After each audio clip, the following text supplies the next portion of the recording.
Live from Beijing in MSI's Beat It 2010. I'm joined by a man you know probably very, very well already. His name is Grubby. He is, as we've been referring to him, as Mr. Warcraft 3. Grubby, how are you doing? I'm very good, and I'm joined here by the illustrious TosspoT. He'll be filling in the commentary when I have nothing smart to say.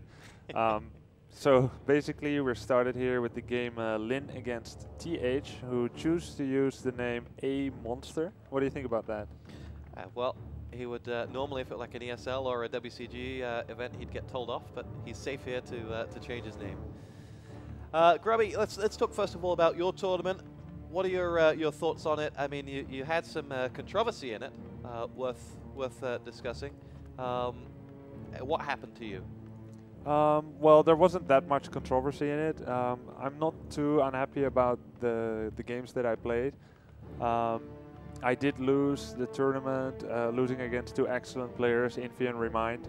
Both scores were 1-2. I felt I could have gotten more out of it, but when does one who loses not feel like that? Yeah, there was one thing that happened, but I don't think it affected the outcome.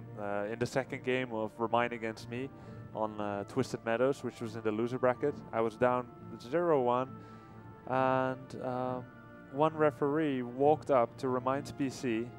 There was a circle of people gathered around him to watch his game, so it was quite obvious from, and if you just look at it, that there was an important game going on, and this is a referee we're talking about, not just someone else. So he just walked up to Remind's PC and unplugged the network cable, which isn't very customary for tournament games, because the game wasn't saved, so all the progress was lost. I did feel like I was winning that game.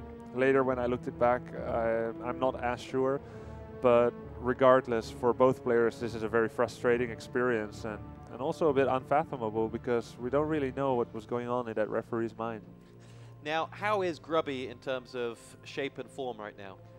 So I've been practicing in Asia a bit. Well, quite a bit, and I think this has helped me in like my general shape. I do think that I am able to beat anyone at this point. I lost only 1-2 against both these players. Also, my nemesis Sky, Infi, TH, who are the three Chinese devil humans, who many orcs have a lot of trouble beating. For the first time since a long time, I've been feeling really confident about beating them. I did beat TH and Infi at the IEM in Shanghai about a month ago, and I beat Sky twice about 3 weeks ago in E-Stars, so I do feel much better about that. I think that speaks well for the practice that I've been doing. I've been working really hard on Orc versus Human.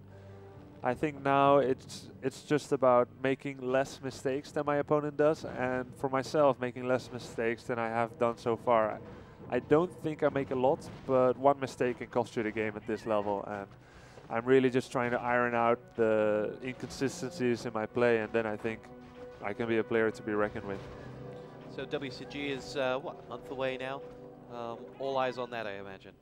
Yeah, WCG is the next tournament that I'll be playing, and obviously this is of huge importance to me, and yeah, I'm gonna try to do everything I can to bring the best Grubby I can.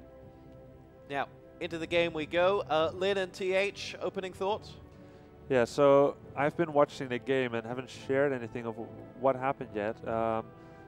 Unfortunately, nothing too special has happened yet. We're going to see the first deviating play right now, as we saw Lin scouting initially with the peon. I think, yeah, he did lose his peon. So basically, he's playing blind. He has no idea where TH is, except from his excellent game sense. Lin did go for creeping, the 3 small creeps here, taking out this creep here at the natural, which, in addition to give him another good item like Claws of Attack or Gloves of Haste, does make this natural easier to creep later, because the creep that he killed was the one that cast Frost Armor. So this is a very good support creep for the strength of that creep camp. Later on, he can just creep it with grunts only. So this is going to help him in his versatility of creeping. He could be harassing with his Blade Master at the same time as creeping with his grunts. And that's going to help him to get up an expansion earlier if that's what he chooses to do. We do see a pretty standard follow-up after that. He had a bit more of a forward shop than usual. That it helps for the let's say the flow of the game when your shop is, well, like Melting Valley is a pretty long map, right? So when your shop is more towards the middle, you don't have to go back quite as far if you want to get some new heal solves. After that, however, since he was playing blind, having lost his peon to the Mountain King, he decided to go for the most standard place of where the Mountain King usually expands, which is here at the natural. So he basically chose an intersection route, he went to the creep camp which is closest to TH base and which would have him intercepting TH as he would go to that expansion. Not seeing him, he decided, I don't want to waste the time that I spent by walking here already, and I'm going to take this creep right here, who also dropped the Blade Master item. Good fortune or a good sense? I think it's very important in Warcraft when you're making decisions with limited information that you choose to do things which, whether or not your opponent is doing what you expect them to do, it's going to work out well. So Lin is obviously thinking, I'm going to go here to, you know, creep jack TH if he's there.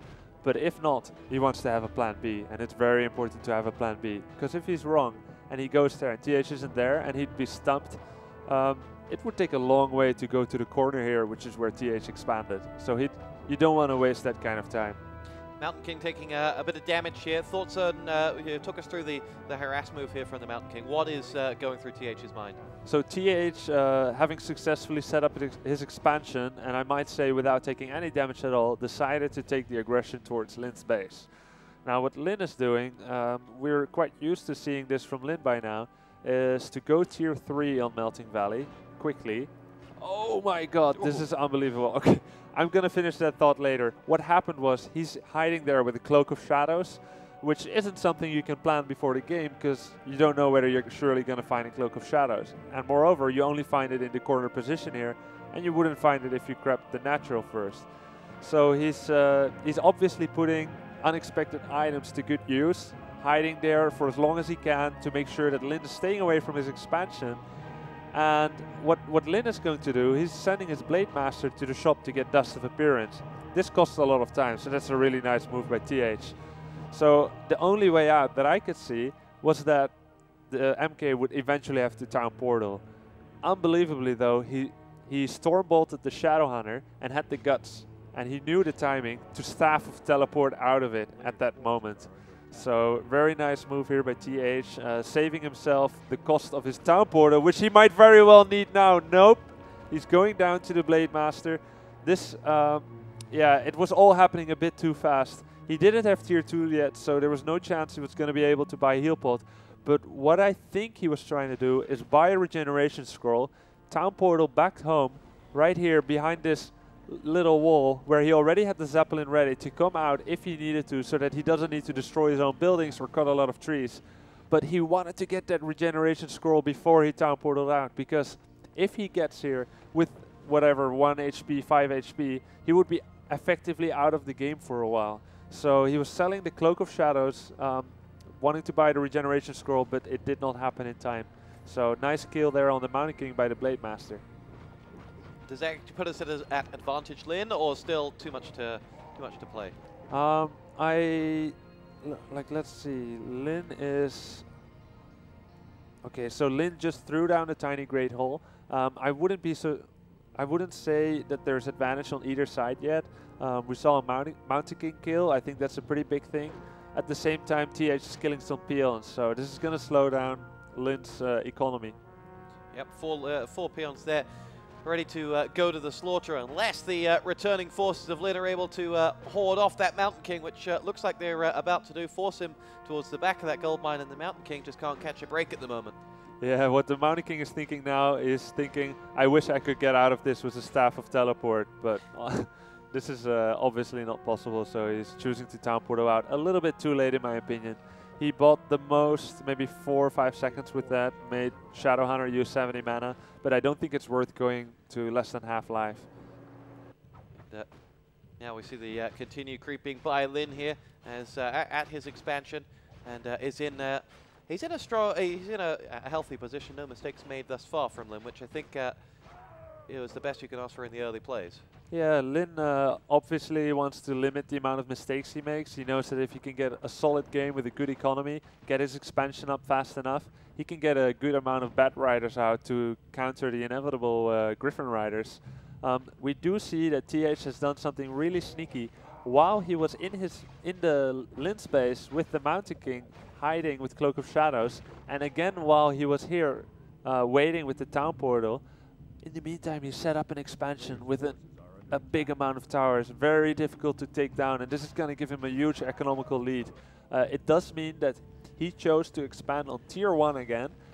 His gold is going to absolutely skyrocket, but at the same time his Griffins are going to come much, much later. So I feel that if Lin is onto it right away, within the next 1 or 2 minutes, he's not out of the game yet. He can try to set down an expansion in this corner and try to equal it out, and in the meantime get some advantage in hero levels.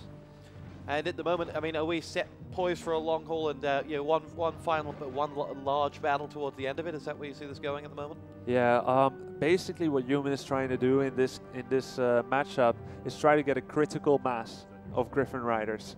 There's really no point in launching a fast attack with 60 food Griffin Riders, which is about 60% of your food, right? 100 food is the maximum, where they could still be easily taken down by strong ground forces, hero levels, and a couple of Bat Riders.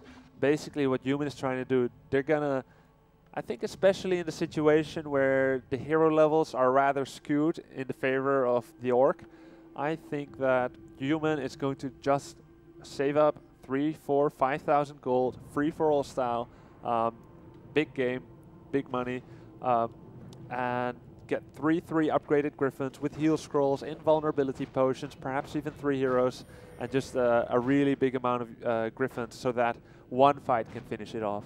He cannot really afford to do a war of attrition in this game. Mountain King is again under attack, but will get out with this time about 50% health as he vacates the premises. He's doing a little bit of defend footman harass here, which is really nice because he's making use of the nooks and crannies inside Lin space, where only units as small as the footman himself can really reach them. Obviously that's not true for this unfortunate little soldier, but this footman is snugly fit in between the crack of a building where he cannot be hit by this Goblin Shredder. Which is now going to come back as that footman has decided to go walkies, and now will be finished off surely as he runs around to the same position where he was just a second ago, but will be able to escape. And he's obviously not inflicting a world of pain here, but he's doing what little he can, and given time, he's going to force Lin to use peons and put them in burrows, lose some resources, do some repair, basically take off his attention just that little bit, and we can already see that there's just 3 footmen mining here in the gold. That means that he's getting 20 gold per second less. He's being annoying. He's being annoying. Here we go, and down on the southeast of the map, we have Lin going for pretty much exactly what you called about 60 seconds ago, which was clean out this bottom right and get that second expansion up. Yeah, and we did see that he got it, the expansion, as soon as he humanly could after finding this expansion, and he did not feel like taking a gamble to try to take this down. He might eventually be able to, but I don't think the losses he would suffer, and considering he's already down 2 to 3 gold mines, would justify the expense. Perhaps now he'll give it a shot, or he'll just keep creeping. We really can't be sure yet. While in the same time the Mountain King is doing his little thing again. He's planting down 2 very cheeky towers there, which we are a little bit familiar with from TH. Very freestyle player, very adaptable and creative. That's going to force the Shredder to attack there. Again, there's not full mining here from Lin in the gold mine. So pretty nice move by TH. Now, if you were to call this before we'd seen the start of the match, where would you have gone? Who would your favorite have been at the start of this game? So Lin is very, very comfortable with Melting Valley. He has it pat down to scout with the Blade Master where the human is, where he's expanding, and at the same time he'll creep with his Shadow Hunter and Alchemist. I do feel like he's being put off a little bit out of his game, and that's definitely to TH's credit. But you asked me what would I have said before the game. I think I would have put my money on Lin. And at this moment in time? At this moment in time, it's still quite hard to say. So I'm going to take a look at the economy. We can see Lin with some wood problems here. He does have the Shredder, who brings in a very high wood per minute rate. But it doesn't seem like it's just 100% enough to be comfortable. I don't think he'll have any major problems. So Lin is fully mining, but he's never really been fully mining from 3 mines. Every time either there has been not full mining peons yet from the 3rd base, or his main base got hampered a bit, and now it's his first expansion, his 2nd base, which is taking an assault again. And I guess TH felt that considering Lin went for a fast 3rd expansion too, he would attack sooner than with 100 Griffins. Doing quite a fast attack. It surprises me a little bit. He is going to lose his Paladin here, a large amount of his units, and I don't think he can do that much here. I think he should have just been happy with attacking the expansion, killing some peons, and leave it at that. We do see that Lin, he went from about 78 food to 66, 6 of which he just made, so I do think he lost about 18 food. 16 food, which amounts to about 8 or 9 Bat Riders, and at the same time TH went from 71 pretty much to 71. He did lose a Paladin and some air, but it came back just as fast. He's at 80 food now, just finished 3 more air units and making the next, so perhaps that was his plan. Perhaps he felt that he should do 1 attack first to make sure that Lin doesn't get his critical mass of Bat Riders. Oh, here we go. You see final creeping from TH as he pushes out. The Paladin back amongst things and up to level 2. And he has picked Divine Shield, not Devotion Aura. He wants to make sure that his hero will survive. Lin upgrading Liquid Fire here, seeing an easy kill in the Town Hall, which is quite exposed. These towers don't do that much damage when you have Heal Wave and Spirit Link on everything. So he's using the Bat Riders to put Liquid Fire on the Town Hall, which makes it get more damage. A lot more damage actually, and Bat Riders already do siege damage, so they're quite nice to take down a Town Hall, and the human can't repair when it's under Liquid Fire. So here we go. Is this the battle as the air-to-air combat begins? I don't feel this is the battle. I don't think it will be the last battle either, but it is definitely a battle, and an important one too. So the Mountain King is downpouring out. Very nice by TH, I think. He lost, I would say, about 4 or 5 air units. All Bat Riders are gone, and Lin is in a very unfortunate position here with 55 food, which basically is as little as you could be over 50 with, which means that you get 30% less resources. We have an upkeep system in Warcraft 3. If you have 50 food or less, you get full gold from every gold mine, which is 600 gold per minute, 10 gold per second. When you go over 50 food, up to 80, you only get 70% of all your income. And when you're above 80, you only get 40% of everything. So when you're at 55 food, it's like saying, hey, my army isn't that big, but I'm paying the price. So he wants to go up to 80 as soon as possible. There's no reason for him to wait. So from this position, TH is in the driving seat right now? I feel that TH has been doing a pretty nice job of gradually gaining an army advantage. I don't think it's time to let up either, considering the path that he chose. I think he wants to make use of the fact that he will always have the biggest army, not greater than 80, to make sure that he's handling his resources nicely. And every time his hero is going to be in trouble, or he's going to have some units which are in a precarious position because of low HP, he's just going to town portal out and lick his wounds. So here we go. We have the assault ready to begin. So he brought the militia for a potential fight. Now that they're peasants, they're not so tough anymore, so he's sending them back in for another go. What we actually see here is, I think the Paladin, earlier on in this fight on the right side of the map, chose not to pick skill yet. So this is something that Chinese players have been doing, I feel, probably before others, and which happens a lot in human and night elf play. They don't pick skill yet until they're sure what they're going to use. So Paladin will give the most benefit to air units if he picks Devotion Aura. 1.5 extra armor. It reduces the damage of Bat Riders by quite a lot. Human against Orc with air units, it's all about the armor on the flying units. The more armor you have, the more Bat Riders are needed to kill a group of Griffins. And combine that with splitting the air units, and you're gonna get better and better results. So he's gonna try to use Protection Scroll. He has Devotion Aura on this Paladin. He's got fully upgraded Griffin and Dragonhawk, 3/3, very tough to kill. And at the same time, he's doing a little Secret Towers at Lin's 3rd base. So this is gonna come in helpful when he does a full-scale assault on this base later. Perhaps what he's gonna try is first attack the 2nd base from Lin, the 1st expansion, here on the left, and then Town Portal to his natural expansion, and then bolster his attack with these towers.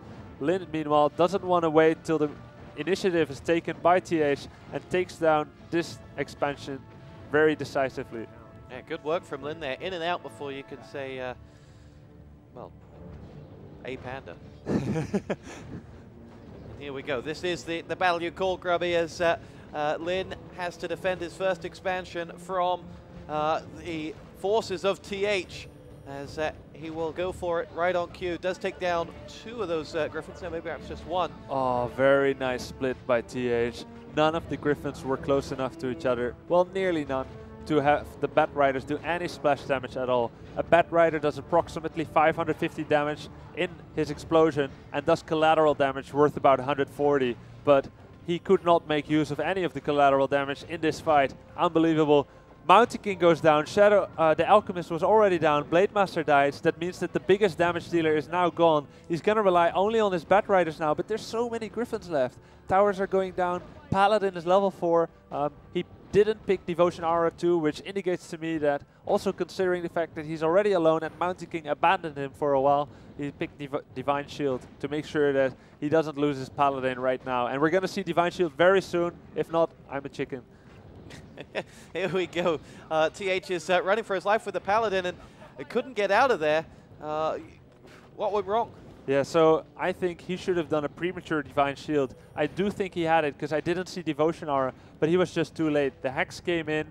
Lightning Orb has a chance to dispel the Hex, which actually works against the Orc in such situations, but it did not happen and the Paladin went down. And it's official, Grubby is a chicken. I guess so. So back comes the Paladin from the tavern, and where are we at right now? So TH did a very nice split where he had a huge army advantage, but obviously Lin's heroes are going to be stronger, and that's not something that's skewed or imbalanced or anything.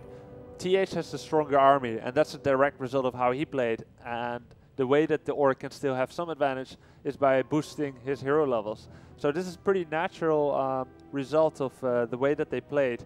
The most important thing in this case for TH to do is to make sure that his Mountain King doesn't die. I do think he had Town Portal. He probably Lin did pretty nice micro in that fight to take down the Mountain King. And once he is down, he didn't have a choice to Town Portal out anymore, which is, I think, what he would have wanted to do to make sure that after having so many Griffins still alive, he could heal them up and truly gain a big advantage. So from Lin's perspective now, it looks like he is going to push to harass and slow down any redevelopment from his opponent. Yeah, we can see that in the meantime, Lin developed Bloodlust for a Shaman. That means that his ground army is even that much stronger. Now he's moving into these, well, paltry 5 towers, you could say. Not that paltry after all. Blade Master nearly dying. Nice block. Oh my god, nice block by TH, and he does get the reward, killing the Blade Master. Very, very nice move. Lin thought he should make use of the Mountain King not being here. Unfortunately, Mr. Mountain King just came out. Staff of teleported to the expansion, bolted the blade, and gave him a world of pain. And the Divine Shielded Paladin blocked off the exit and said, "No, sir, you're mine." And here we go. Now the boot is on the other foot as TH begins to go to work on Lin, who is about to lose his expansion once again, as the units are being slayed down one by one, and those orcs are going nowhere. So very nice premature Divine Shield by the Paladin. If he doesn't do that, he can go from 600 life down to 0 in the course of 1 hex. So I do like that he used it immediately. There's nothing smarter to do. At this point, a player should not be cocky and say, oh, I'm going to use it at the very last moment to make sure that my opponent wastes his energy. No, just use it right away. That's the only safe thing to do, and I do like that he did that. He was down to 1 base in the meantime, and there's not an awful lot of gold left in this base. TH only with 900 gold left in his first expansion in the corner, but he just finished power building back his natural expansion, again in the same exposed position. There wasn't place anywhere else, so this remains an easy kill if Lin can get a big enough army. But in the meantime, important extra source of income for TH, who by now has quite formidable hero levels, level 5, level 4. So TH has turned around his one sort of disadvantage that he had, which was the level of his heroes, but at the same time, he's lost the mass of air units he had as well. So where are we at in terms of who's ahead of who at the moment? Yeah, you're right with that, Stuart. We do see that he came closer in the hero levels, but yeah, he doesn't have the army anymore to take Lin, I think, in any head-on fight. Also considering the Shadowhunter with 600 mana with the maximum capacity of 660, pretty sick there. Alchemist level 4 and Blade Master level 6, and he's got some nice consumable items too. Greater Healing Potion, Heal Scroll, and Invulnerability. He's got an expansion running with just 4 peons. Does he not have a 5th? Yeah, he doesn't, and he doesn't want to make 1 more peon because that's just going to put him into low upkeep before he's ready to do so. He did go into low upkeep now, so theoretically he could make another peon, but I think he's got other things on his mind. Making a head-on assault on those towers, didn't like what was going on. After all, even though there was no extra threat from TH, so he re-evaluated his position in the game, and I think that's pretty important to be able to do. He decided he's going to attack the towers, didn't like what's going to happen. Sometimes you cannot predict exactly how strong you are in the game, and it's important to be able to let go of the idea that you felt you should take down the towers. Don't be too stubborn. Yeah, don't be too stubborn, exactly. Well, here we go. We are set with TH ready to knock on the door of this expansion once again as the Mountain King and a few units are coming in and get more towers, as he really is amassing as much as he can to take down this expansion. And Lin making more Bat Riders who are not that great against a lot of guard towers. He does feel like he needs them though, because TH is not just going to stop making air. He is banking now, but at any moment he can start pumping Griffins and Dragonhawks. Hasn't done so yet, and why not? Because he's got the gold advantage. I mean, this one ran out. He does have, well, he does not have the gold advantage, excuse me. Lin has got 2 bases, but he's in high upkeep. Also, sorry, low upkeep, but he is in upkeep. And he's not mining fully. So I would say the gold income is nearly the same. And there's no real pressure on TH to advance very rapidly because he's got all these towers here. They don't cost upkeep, but they provide pressure. And at the same time, they're also nice to defend with while TH wants to push out. While Lin wants to push out, he doesn't really feel like going into all these towers. Out in the open, it would be a clear-cut case of Lin taking the fight, but with those towers, TH is looking a little bit safer there, and he's just being content, shooting down peons. 1 Stormbolt level 3 does does 350 damage, which is more than enough to take down any peon, even if it's full life. So that's what he's doing. Now we see Lin doing an attack. Pretty dangerous there. He's doing some Holy Light. A very nice Staff of Sanctuary by the Paladin, saving that Mountain King. This does mean that Lin can breathe a little bit easier. There's no Mountain King, no Stormbolt. Any unit that Lin has is going to do damage every time. They're not going to get stunned. There's no sudden, immediate, unexpected deaths for any of his heroes or units. So yeah, these 6 towers, they're not enough to stop this army from Lin anymore. He got himself a kill onto one of the raiders there, but they have been taken from double figures to now, just as you say, 6 left, maybe even 5 left in a second, and Lin is able to push on, and down goes the Blood Mage off camera there. Yeah, the Blood Mage. Oh, and the Paladin may follow suit as well. Here we go, with just 250 points of health left. It looks like he's going to get out of there. He needs the tower portal now or he'll die.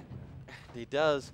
Just get out of there in the nick of time, but that expansion is safe, and from Lin's perspective, he can breathe a sigh of relief. That pressure you were talking about may have just been released a little bit. Yep, and now we see Lin with level 6/6, 4 hero levels.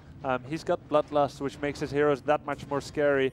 Is he going to lose that Walker? Yeah, he does. It wasn't necessary, but then we can't blame him. He just did a pretty tremendous performance here under big pressure. Took down the pressure from his expansion, mining not quite fully yet.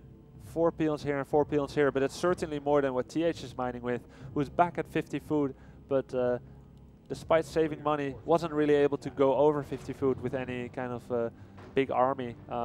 What TH has to rely on now is kill peons, kill peons, kill peons, because he's down with he's got less gold, so he can't win a waiting game at this point, and he can't win a direct confrontation. So this is really the only thing left he could do. And he's got to watch out here as Lin's army comes in. This could very well be the last moment in the game. We're not going to see any hexes here by the Shadowhunter, but those raiders aren't going to let him staff of teleport out either. Paladin is coming in, so I don't think Mountain King is going to die, but there doesn't seem to be enough units for TH to win this fight in any conclusive way. Paladin is not here yet, and he's going to miss the Holy Light. Nope. With Mountain King down and only 1 gold mine, he can't get it back in time. I think what we're witnessing now is TH's demise, as Lin takes a very, very formidable game with lots of back and forths, and eventually his hero levels triumph, and very nice play in safeguarding his economical advantage. Neither player was ready to give up on that one in the end, and it was a marathon match. That Paladin still giving it all he's got, despite the fact that he is down on running out of friends. Mountain King is back and is going to try and make a game of this if he can. But with his peasants for company, they're going to give everything they've got. So what I think TH did is he cancelled all his units just to be able to buy back his Mountain King right away. Perhaps he feels if he can get some lucky kills quickly, perhaps on the Blade Master, he could somehow turn it back with a long game. We have seen TH do some incredible things with his heroes only in other games. Just 3 heroes.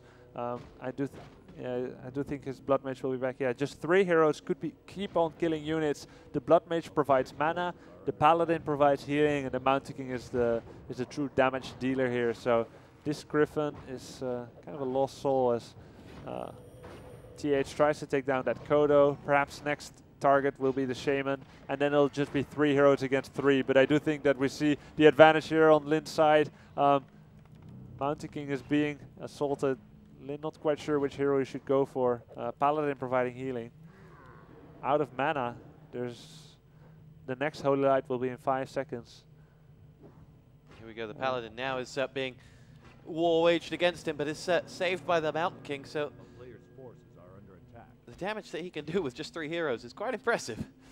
Yeah, he took down nearly all of the units, but 3 raiders are back. Let's see how much Lin is still producing. He's got enough gold, really. There's 3,000 left here. There's 2,000 left here, but he can't mine anymore there. He's got plenty of raiders coming in. He could make 3 more raiders whenever he pleases. Here we go. TH perhaps on the brink, and Lin is going to go and try and chase out those heroes and see what he can finish this off. Yeah, one thing I really like about TH, when he's on the brink, he doesn't give up. Infi has got something which by now some people may recognize from his infamous game against Fly in the WCG 2009 finals, where he gave up after just 3 minutes of play. Map 1. A very virgin game. It wasn't completely matured yet. He just lost a bunch of peasants and decided, the hell with it. I'm going out. I remember that game very, very well. The hairs on my arms and back of the neck were raised by the reaction from the crowd. I bet there was a lot of confusion in the crowd at that move. Yeah. And as we do recall, Infi took the next 2 games in convincing fashion. Long games also. Not quite as bad starts as the first game, and people just started wondering whether was it pure rage quit, frustration from Infi, or was there something more to it? Did he leave to take away the good feeling and momentum which Fly could have gotten? What do you think? Well, I remember both myself and I was casting with Rotterdam for that final, and he thought that we came to the conclusion that if you do it, you got to have the confidence to do it. That you're supremely confident. Remember, Fly had not dropped a map the entire tournament to get to that stage, and so we just went down the confidence route. That he must have had it. The mistake he made was irreversible, and it was just keep the confidence up. But really, I mean, I don't think anyone can be sure what went through his head. Yeah. Talk about rolling a hard 6 and gambling. Yeah, definitely. Would you have done the same in that position? No, I don't like giving up that early. I always try until the end, till I'm 100% sure that I really lost. I've hovered with my hand above the QQ key and decided, no, I'm going to give it another shot, and I've pulled a win out of those games sometimes. So I always try until the end. And TH is obviously doing the same. Things are not looking too great, but he's trying till the end. He changed his army composition here, going for some spell breakers, which can steal the Bloodlust, and knights, which are impervious nearly to Bat Riders. So I like that move. He's actually pushing back a little bit there, kind of funny. Killing raiders with 3-0 upgraded militia, breakers, and knights. But no sooner do they get into the action do the knights fall, as at least we lost 2 of them. And the Kodo Beast is in the thick of things with one of the other knights inside. The Blade Master underway, looking to pick off the remaining units as well. So no matter what TH has got up his sleeve, it never seems to be enough, as the Mountain King will fall once again. And perhaps this time it's GG from TH. It is. A real marathon has been run here, but it is Lin, after some 36 minutes, who will pick up map 1. With 10 hero kills, with 29,000 gold mine against 32,000. Pretty equal on the gold there. Huge hero levels, more than double the XP that TH had. And yeah, I think, to talk back about the Infi Fly thing, the other side of the coin is that perhaps TH is not just fighting for his life in this map. He could also be trying to tire out the opponent. Well, I was going to ask you about that. 36 minutes and no, and no result. Does that put a sour taste in your mouth, or how easy is it to wash that out and go for the next game? So I think this is very dependent on basically how well you fought.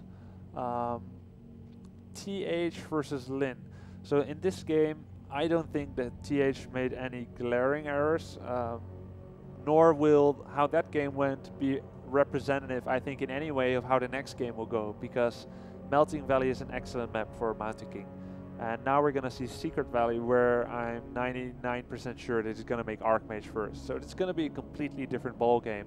So whatever mistakes he made in that game, they don't need to worry him that much for when he goes into the next game. He's not going to have to worry about not TPing out with a level 4 Mountain King in time to save his Griffins. It's going to be different. So those mistakes do not need to give him that much worry.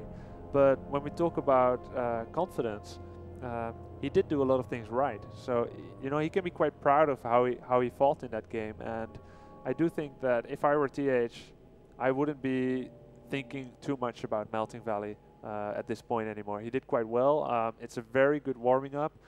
He is down 0-1, so there is pressure on him. But if he can somehow look beyond that and just focus on the map at hand, I think that it doesn't really matter that he lost the first one.